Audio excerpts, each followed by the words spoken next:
So I did my preceptorship at Northeast Georgia Medical Center at the Gainesville campus. I was on N5G, which is the surgical trauma unit. I was with Sarah Keating. She was my preceptor. She had been a nurse for about 6 years before she decided to start doing some precepting with students. So overall, I really enjoyed my experience while I was at Gainesville. The floor had a very high acuity. The patients required a lot of care. Most of them had been involved in a motor vehicle accident, or they had, sustained injuries from a large-scale fall, such as falling off of a ladder or falling off of a roof. But for the most part, most patients were involved in some form of traumatic experience and required some form of surgery. Some of the patients were overflow surgical patients, which is one of the patients that I'll end up talking about be talking about. They were overflow, so that did happen on the floor. But I do think that is a good thing for me, because I was able to experience not only the high acuity trauma patients, but I also was able to experience some just regular surgical patients that required care. One of the patients that I felt like I got a good bit of experience with, he had pretty extensive injuries. He was working on his house, and he ended up falling off of his ladder, and it was 8 feet up that he fell off. He fell on his left side, so he had a left clavicle fracture. He had a left hip fracture. His hip broke completely in half. He also had a fractured L6 and multiple rib fractures, and he also had a 10% pneumothorax on the left side. One thing that I learned first, the most important thing that I learned about this patient was how painful rib fractures can be. And I'd always heard whenever we learned in class that rib fractures are very painful. However, whenever the TACS, which is the trauma assessment surgical team, I don't know exactly what the correct acronym is, but they're called TACS, which is the trauma surgery group.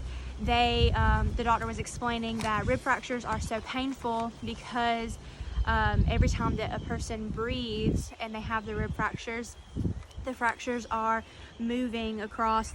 Every time you breathe, your lungs and your rib fractures are moving across the nerves, and so every time they're breathing, it's causing them pain. So it's not necessarily that the rib fractures themselves are what's causing the pain, but everything that's around them, because the muscles and the nerves around the fracture, of course, are going to be at a heightened sense because they're trying to heal themselves. So that's one thing that I learned with this patient.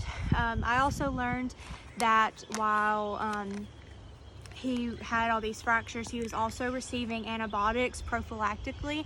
And at first I didn't quite understand why he was receiving antibiotics with all of his fractures.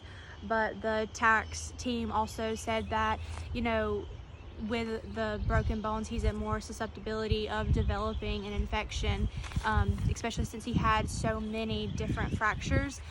So while he was receiving his antibiotics, he was receiving Zosin, and he was also receiving an IV solution of lactated ringers. So what I learned, and I've talked about this in some of my patient summaries, is that it's not been proven that lactated ringers and Zosin can't be given together, but it has been proven that it can cause discomfort to the patient.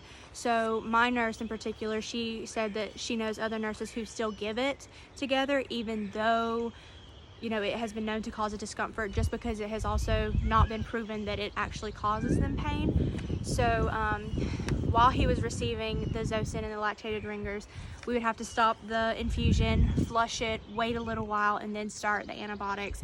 And then when the antibiotics were done, we'd have to flush it, wait a little while, and then start the lactated ringers, just to make sure that we weren't causing any damage to the vessel, and we were able to still use that INT later on.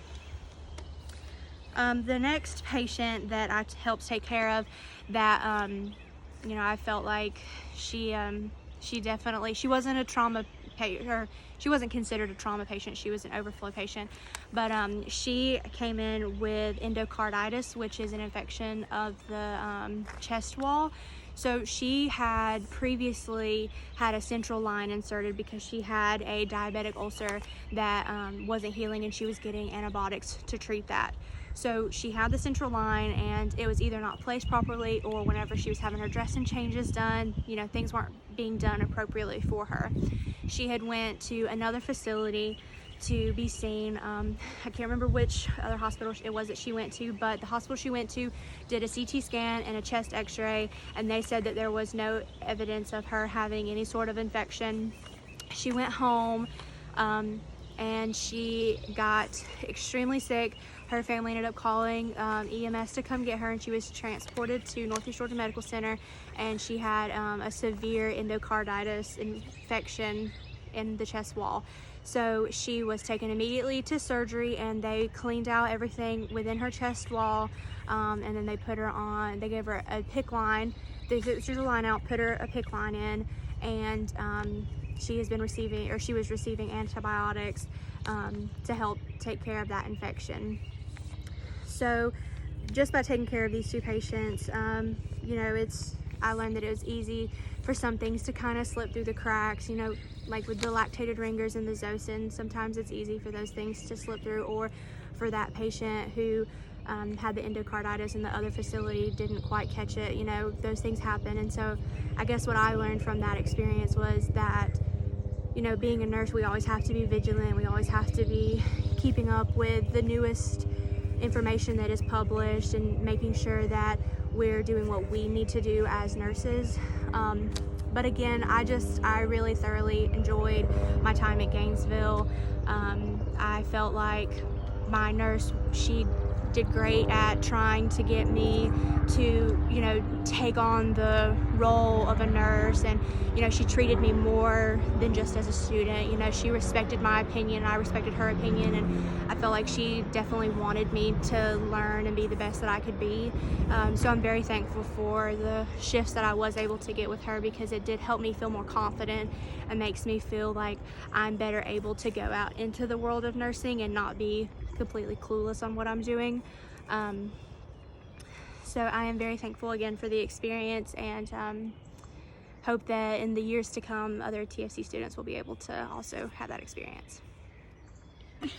One more thing that I wanted to talk about that I experienced during my time with my preceptor was I have thoroughly enjoyed my clinical experience that I've had. However, I appreciated and was thankful for my preceptor time over my clinical time, just because my nurse and I, we developed a good working relationship, and, you know, she trusted me and I trusted her, and she knew what I could do and what I couldn't do, and she pushed me, I feel like, to be a better student nurse, to eventually become a better nurse.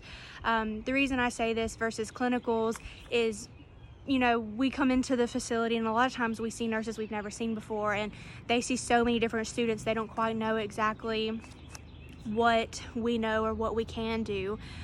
So I will say I'm very thankful that by being with my nurse, I was able to, you know, switch gears from a student nurse to a hopefully working nurse. And also, while I was doing my preceptorship, I kind of was able to look at everything from a nursing standpoint as versus like a tech perspective, because I was a patient care tech for about 5 years before this point, and I've worked in a variety of settings, but I've always worked as a PCT. So going from a PCT perspective to a nursing perspective, the preceptorship really helped me, because that was one of my biggest fears from nursing school, was that I would get out into the field of nursing and I would still have that PCT mindset versus a nursing mindset. But I will say my nurse, she helps me greatly, and my experience, it just helps me to not have that PCT mindset, to be able to think, you know, a little bit above and to be one step ahead as a nurse. So I'm just very thankful that, you know, this experience has changed the way that I think and has changed the way that I look at nursing as a whole.